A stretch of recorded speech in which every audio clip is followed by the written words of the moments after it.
So, Will, I'm actually going to ask, are you willing to grab a file and show us how you use borrowing strategies and share your screen? Absolutely. I didn't realize this was coming, but I didn't close a file that I was working on yesterday, and that was a no-show meeting, so it was still up here. So, Okay. what Will is going to do is go over the borrowing strategies. How do I show borrowing against the cash value of life insurance for something? It doesn't always matter what it is. I mean, it does in the end, we know, but for something and having the life insurance policy still do its good work. And depending on the two different or the four different interest rates, which we're going to talk about in a minute, actually possibly making the deal even better. So, Will, is the case that you had, are they using borrowing strategies to buy like a car or let's call No, it an expense? yes, they are, but I do that on an Excel spreadsheet. And that was one of my questions that I have written down here. If you could share how you do the borrowing, because Yep. I've watched the videos many times, and I just don't understand sometimes the difference. I even got it here written down. You start with, the market loan, and then you move to the account cash, and the Yep. account cash, and then the market loan, and then the Yep. account loan. Hmm. I need clarification on that. I gotcha. And Agree. I Yeah. believe that this is going to help Shep answer his question. So the first thing that we always do is copy and paste, right? This is easy to do from your Excel spread that you can get from an illustration. So 25,796. There's the cash value, 23,000, et cetera, et cetera, et cetera. He stops at age 63, and there's the death benefit. Easy peasy. And All then good. what do you want to do is compare, okay, that's 750,000 life insurance. So I go to a Sun Life in Canada, we do that, it's a 30-year term, and it's Yep. $2,480, and year 31, it's 40,000, right? So I want to point that out to people because buy term and invest the difference is still a prevalent thing from your, A.L. Williams character down there 30 years ago, 35 Yep. years ago. And so once I've got that, I can just, get that behind me. And here's the borrowing strategy I want you to talk about later.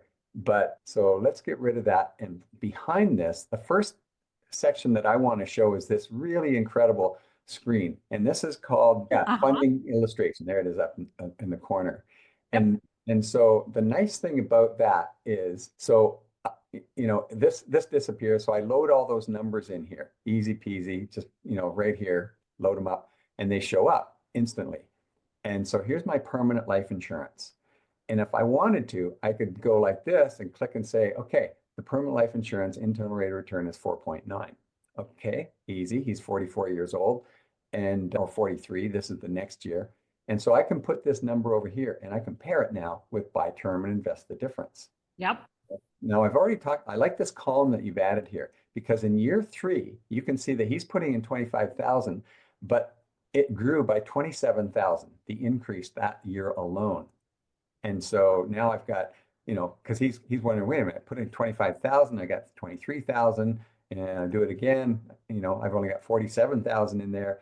But this year is where you start to see it make up, and the tax exempt growth, of course.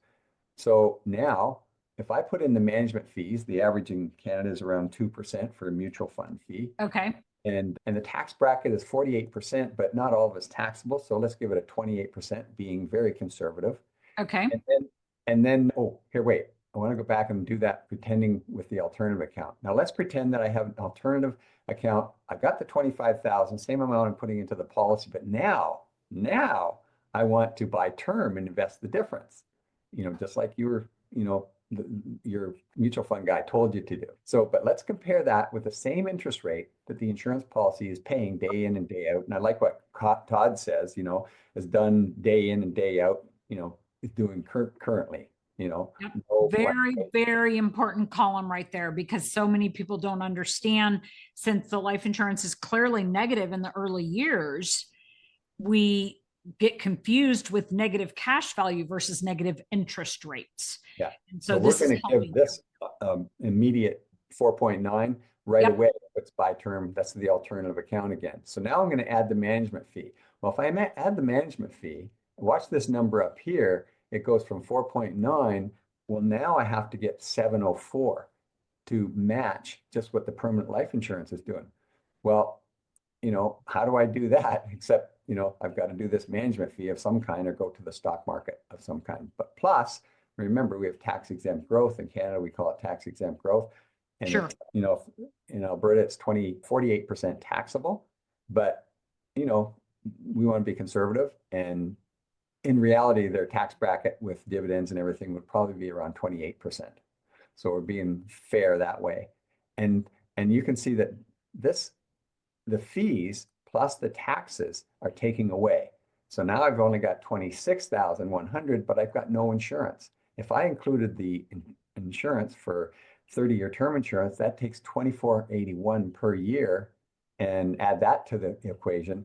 Now I can see that I started with 25.7, I've got 23.6 here. And so now we're just comparing apples to apples. But are we really? Because the whole life insurance goes on beyond 30 years. And so if I took this out and I say, oh, let's cancel that in year age 73, I guess, 73. And so, yeah, cancel that out now. And you would have to get 10.41% with the permanent life and, with your alternative account investment to match what the permanent life insurance is doing day in and day out. Okay. So that's now we're interested in comparing cash values. This is why they got into this, so that they can have a bank of accessible cash value. Okay, so if we do the comparison, here's, I go back, I want to make sure that they see, here's the life insurance that you were so upset about. And they weren't upset about it because we explained it, but they've only got 23,000. Here's the alternative account. It's got 23,000 and maybe a couple $100 more. If we compare those numbers over the long term, what does that look like? And this puts the cash values beside the value of the buy term and invest the difference after the insurance costs. And you can see that there's the alternative account and here's the life insurance cash value account. And so does it really matter that you're behind for 1 year, and the rest of the years, you're just sailing on way ahead of buying term and invest the difference. And so this one calculator here dispels the buy term and invest the difference argument, because we can play with this interest rate. We can put, okay, well, let's suppose you can get 6%, up here. And anyway, it's beautiful that way. The other one that I use, have I got time to do this? Yes, excellent. And that is a beautiful first step for the discussion. Super helpful. So yes, now please go on and do borrowing. Thank And you. if anybody has any questions, I'm happy to answer that. But I've got one more calculator that I like to use, and that is called the diversification. Okay, so let's bring that up. And so I like how, here, I'll just get rid of that. And I like how this these is things. going to be a long answer to your question, but we will get there. Thank you. Yeah. Okay, so, all right. So what I did is copy over the last 42 years. Why is 42 important here? Because I've subtracted the age of 85 from this client's age, which was 43. So 42 years left to age 85. Why 85? Because term insurance expires at age 85. And even though it costs a lot more in the last 5 years or whatever, but it expires. So now I've got the same dollars and I want to plug this in and say, okay, let's put your money into the stock market and let's give it a 2% management fee and let's give it a tax rate of 28%. And so you can see that if I did that and I followed the stock market 42 years ago, it's phenomenal return of 35.5%. And the next year wasn't bad, minus, but still, look at these 5 positive years. Look at this positive growth. But what I want to show here is these, whenever there's a downturn, you lose the 8th wonder of the world. What is that? Compound interest. So every time you lose that, like you have to, in other words, this lost 14%. To make up for that, you have to have a lot more than 28% to make up for that.